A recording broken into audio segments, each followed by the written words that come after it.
سیدنا عثمان غنی رضی اللہ تعالی عنہ نے فرمایا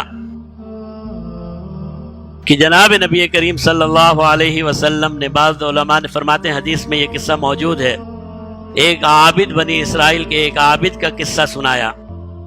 ایک اللہ والا تھا، لیکن اللہ والے بہت سے ایسے ہوتے ہیں جو عالم نہیں ہوتے۔ ایک عالم بھی ہوتا ہے، ایک صرف اللہ والا ہوتا ہے۔ فرمایا ایک اللہ والا تھا، عبادت میں لگا ہوا تھا۔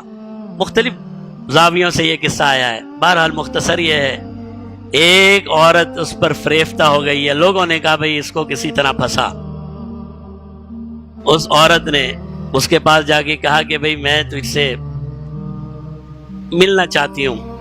اس نے کہا بھئی میں تو، یہ گناہ کا کام ہے، میں تو نہیں کر سکتا۔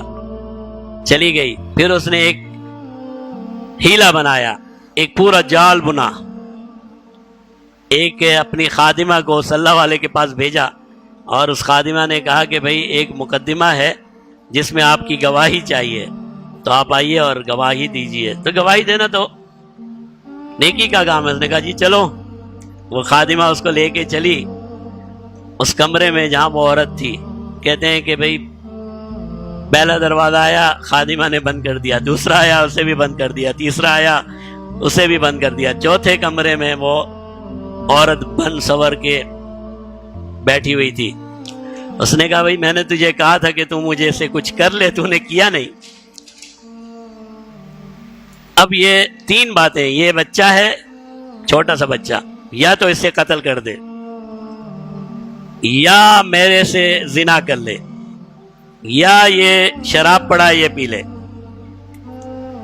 تو وہ اس نے کہا بھئی قتل تو بہت بڑا گناہ ہے، زنا بہت بڑا، یہ چلو کچھ نہ کچھ برداشت کر لوں گا۔ اس نے کہا بھئی چلو ٹھیک ہے، شراب دے دو۔ یہ جناب نبی کریم صلی اللہ علیہ وسلم نے بیان فرمایا، اور سیدنا عثمان نے اسی ممبر پہ کھڑے ہو کے مسجد نبوی میں بیان فرمایا۔ اس نے کہا دے دو، شراب دے دو۔ ایک گلاس پیا، تھوڑی دیر اس نے بات چیت کی، سرور آنے لگا، اس نے کہا ایک اور گلاس دے دو، ایک اور گلاس دے دو۔ فرمایا جب وہ شراب کے نشے میں چلا گیا تو سب سے پہلے اس بچے کو قتل کیا، پھر اس عورت سے زنا بھی کیا، تینوں برائی کے کام کر لیے۔ الخمر جماع الاسم، شراب نوشی کبھی اکیلی نہیں آتی، اپنے ساتھ تباہی اور بربادی لے کر آتی ہے۔